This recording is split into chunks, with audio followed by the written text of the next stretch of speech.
Tá aí, recado então de Paulo Leite. Agora no Central 98 a gente vai falar sobre transporte público, as medidas acordadas entre a Prefeitura de Belo Horizonte e o Ministério Público de Minas Gerais para conter a disseminação do novo coronavírus no transporte público tem início nesta segunda-feira. Entre as ações está o aumento da fiscalização e o aumento das viagens para diminuir a lotação nos ônibus. E aí, para falar com a gente sobre as medidas, a gente conversa agora com o supervisor de transporte público de transportes públicos da BH Trans, o Sérgio Carvalho. Bom dia para você, Sérgio.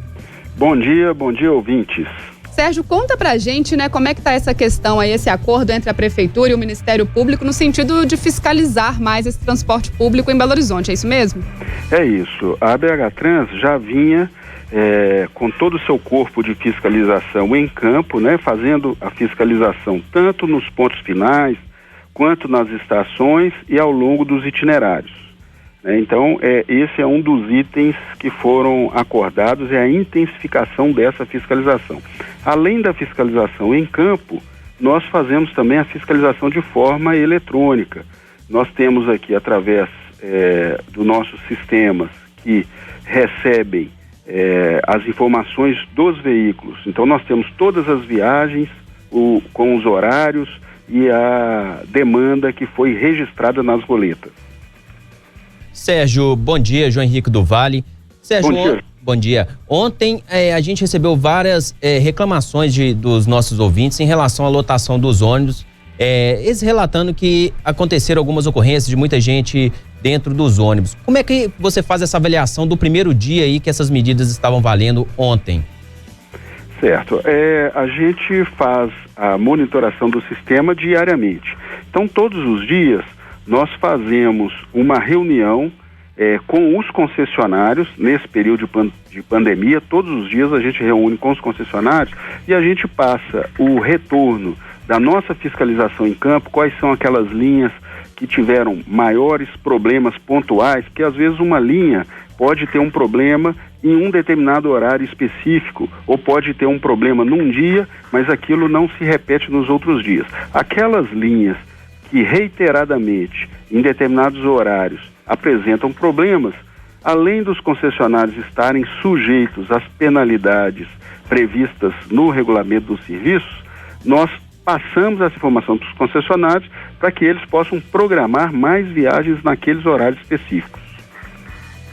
Sérgio, quando começou essa ação do decreto dos ônibus com o número de pessoas para circular em pé, que poderiam circular em pé nos ônibus, logo apareceu um problema para ser resolvido, porque na medida em que se diz que tinha menos gente em pé no ônibus por obrigação, o decreto diz isso, também adotaram-se menos ônibus em circulação.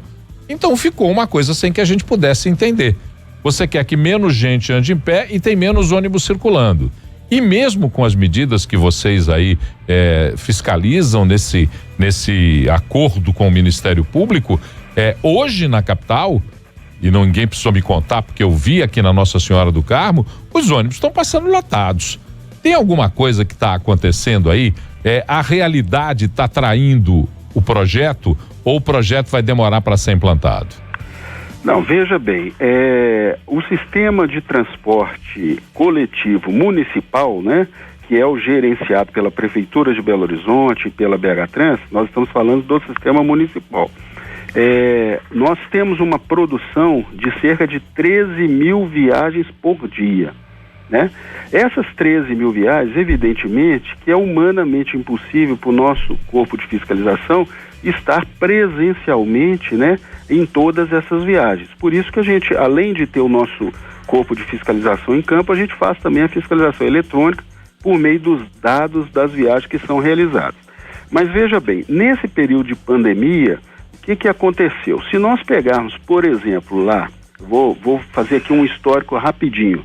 Se nós pegarmos lá, antes do período de pandemia, num dia útil típico, né, nós tínhamos cerca de 1.200.000 viagens sendo realizadas por passageiros, né? 1.200.000 passageiros realizando viagens num dia típico. E nós tínhamos cerca de 24.500 viagens sendo realizadas por dia. Logo na primeira semana de pandemia, onde houve aquele primeiro fechamento de atividades comerciais, né, essa demanda de 1.200.000 caiu para 325 mil usuários por dia, ou seja, 27% da demanda. Embora a demanda tenha caído para 27% da demanda normal, o número de viagens naquela primeira semana ficou em 16 mil por dia, ou seja, foram ofertados 65% de viagens. E assim, se nós acompanharmos todas as semanas, durante a pandemia, nesse regime especial de operação, essa demanda vem flutuando, mas sempre nós estamos ofertando muito mais viagens por dia, percentualmente, do que a queda de demanda. Isso mostra o quê? Mostra que todo o sistema, né, que existe um esforço de todo o sistema para que menos pessoas andem ao mesmo tempo dentro dos veículos. Sérgio, eu sou usuário do transporte público e eu sempre utilizei para fazer o meu trajeto do trabalho para casa a linha 5106. E o que eu vejo, assim, nessa questão da redução é porque esse problema da superlotação dos ônibus, ele não veio com a pandemia, ele já era um problema antigo. Eu tinha problema todos os dias com essa linha, às vezes de precisar esperar 1, 2, 3, 4 ônibus para conseguir entrar na linha ali na estação do MOVE, na Avenida Antônio Carlos. Então, quando a gente tenta resolver um problema, mas também reduz a viagem, eu acredito que isso não soluciona a questão, porque a gente continua tendo essa superlotação que já era um problema antigo. Não está sendo pensado dessa maneira, né? A gente já não tinha um transporte ali que era muito confortável, que era muito seguro nesse sentido, porque a lotação, a superlotação, ela existia sim. E aí eu queria que você explicasse também pra gente qual que é a regra hoje, né? O que pode, quantas pessoas podem andar aí dentro de um transporte público municipal? O município, nesse período de pandemia, e preocupado com essa questão da aglomeração de pessoas, por meio, então, de decreto municipal, alterou os parâmetros operacionais do transporte coletivo. Então, hoje, as viagens, elas são programadas nas linhas para levarem um máximo de 5 passageiros em pé, no caso daqueles micro-ônibus, né? 10 passageiros em pé no caso dos ônibus convencionais e 20 passageiros em pé no máximo nos ônibus articulados. Então todo o serviço ele é programado para esse nível de ocupação de passageiros. E sempre que ocorrem problemas que sejam pontuais em algumas linhas, em alguns horários, né, a nossa fiscalização em campo, ao detectar isso, nós já em reuniões diárias com os concessionários, a gente já passa esse problema, né? Estando reiterado esse problema, os concessionários também estão sujeitos às penalidades, né? Nós, por exemplo, nosso corpo de fiscalização, nesse período de pandemia, para essa cerca de 13 mil viagens que está sendo realizado por dia, nós já fizemos nesses meses de pandemia aí mais de 8 mil autuações. Então isso mostra, dentro do nosso corpo de fiscalização, um esforço grande de fiscalização, de correção do serviço, e não sendo possível fazer aquela correção do serviço imediatamente, os concessionários estão sujeitos aí às penalidades específicas. Ô Sérgio, no acordo feito com a BH Trans, Prefeitura e o Ministério Público, tinha uma cláusula lá, né? Um dos itens era a questão do desconto fora do horário de pico. Como é que está aí esse pensamento? Já tem um projeto para isso acontecer, uma previsão para isso acontecer? Olha, ainda não temos uma previsão. Foi importante esse item constar do acordo, porque é uma possibilidade que a Prefeitura pode lançar mão de fazer descontos nos horários fora pico e, com isso, incentivar usuários que usam o pico e que poderiam utilizar no horário fora pico a se deslocar para esse horário fora pico, contribuindo dessa forma com menos pessoas andando ao mesmo tempo nos ônibus aí nos horários de pico.